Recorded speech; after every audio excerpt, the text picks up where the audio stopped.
বাংলা আমার মা, আমার দেশ, আমার ভাষা। বাংলা আমার ৭১, ১৯৭১। গল্প নয়, ঘটনা, ইতিহাস। Oh God, what has happened to my golden Bengal?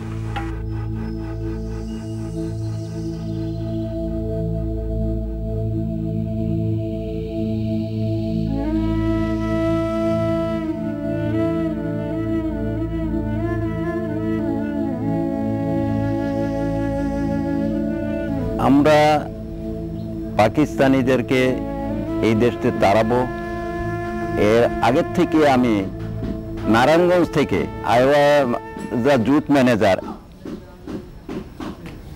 Jute এক্সপোর্টার্সের manager ছিলাম যখন নারায়ণগঞ্জে, তখন থেকে আমি হারে হারে উপলব্ধি করতে লাগলাম যে পাকিস্তানিরা আমাদেরকে শোষণ করতেছে।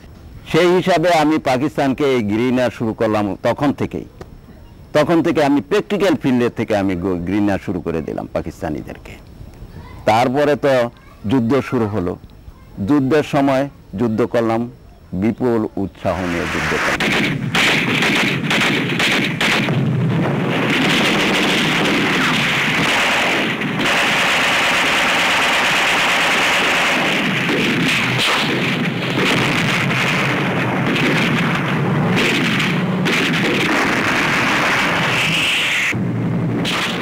আমার একটাই টার্গেট, দেশ লিবারেট করার জন্য যে প্রস্তুতি, সেই প্রস্তুতি। অনেকে হয়তো আয়েশ করছে, ঘুমাইছে, খাইছে, এই করছে, সেটা আমার লোকাউট ছিল না।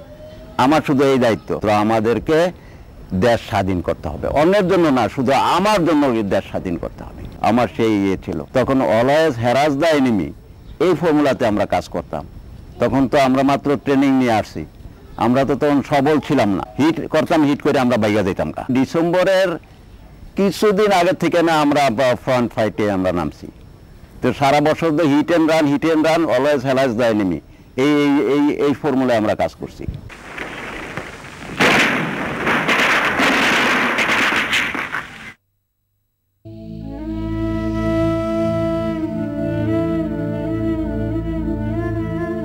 আমার বাবা, আমি ছোট থাকতে, আমি যখন কথা বলতে পারি না, তখন থেকে আমার বাবা নেই।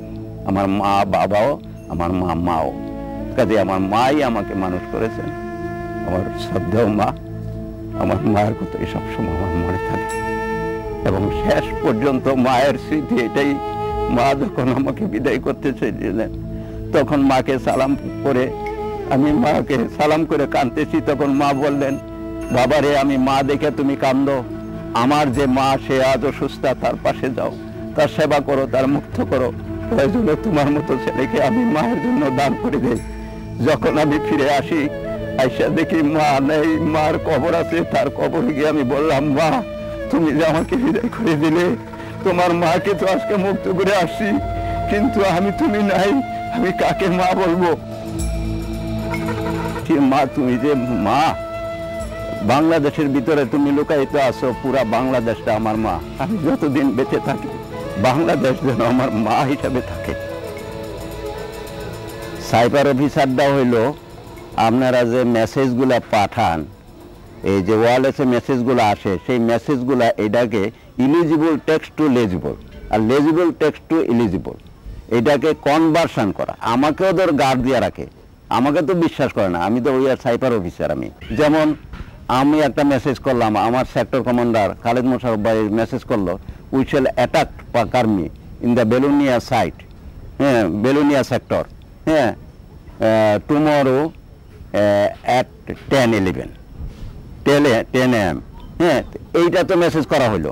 এটা মেসেজ করার পরে মনে করেন তারা যদি ধরে ফেলে, তারা যদি বুঝা ফেলে, তাইলে কি করবে? এটা সাথে সাথে আমাদের দ্বিগুণ পরিমাণে আর্মস অ্যামুনিশন নিয়ে সেই জায়গাতে তারা প্রোটেক্ট দিবে। কাজে এটা যাতে না বুঝতে পারে, সেই জন্য আমরা এটাকে কনভার্সন করে দিই। এটা শুধু আমি জানি, আর আমার মতো যে আরেকজন সাইবার আছে সে বুঝবে। আমার সেক্টর কমান্ডার খালেদ মোশাররফ সাহেব বুঝবেন না। ওনাকে আবার প্লেন ল্যাঙ্গুয়েজ যখন আমি বলবো যে ওস্তাদ এই খবর, তখন উনি বুঝবে।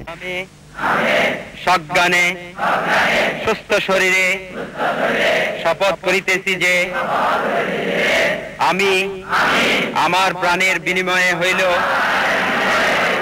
মুক্তিবাহিনীর একজন সৈনিক হিসাবে আমার মাতৃভূমির স্বাধীনতা সার্বভৌমিত্ব রক্ষার্থে সর্বশক্তি নিয়োগ করিব।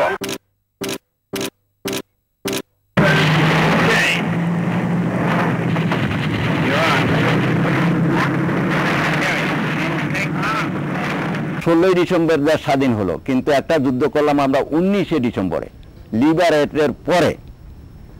জার্মানি অন্যান্য সেক্টরের থেকে পাকিস্তানিরা সব উইড্রো করে ঢাকার দিকে রওনা দিল। তখন এক মসজিদের মধ্যে গিয়ে একত্র হইল তারা, কাঠালিয়া।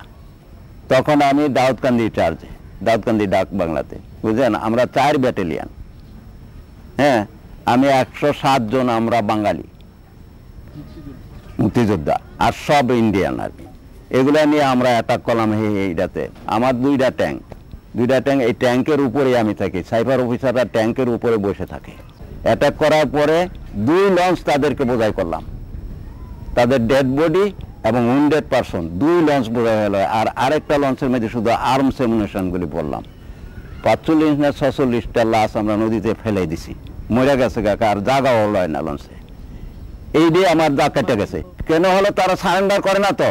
প্রথম একজন আর্মি অফিসার ক্যাপ্টেন ধরলাম, জেতা আস্থা ধরলাম, তারে লঞ্চ দিয়া পাঠাইলাম, ফ্ল্যাগ দিয়া, বাংলাদেশের পতাকা দিয়া, যে তুমি গিয়া বলো যে দেশ স্বাধীন হয়ে গেছে, তোমরা সারেন্ডার করো।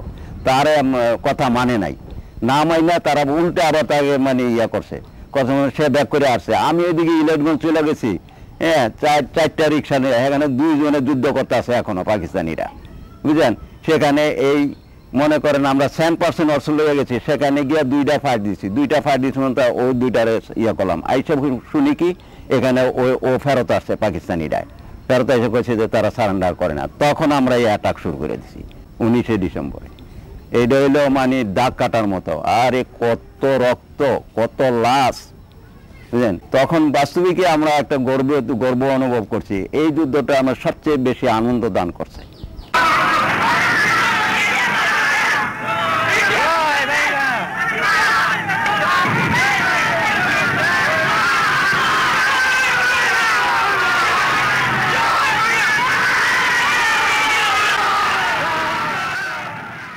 সবাই মানে সাধনদের সম্ভাষণ জানালো, সবাই মানে আনন্দ উল্লাস করলো, হ্যাঁ। কিন্তু যদিও আমি আনন্দিত, কিন্তু আমার চোখের পানি পড়তেই আছে, খালি চোখের পানি পড়তেই আছে যে আমি বহু কিছু হারাইছি এই স্বাধীনতার জন্য। এই লাল সূর্যের জন্য আমরা অনেক কিছু হারিয়ে ফেলছি।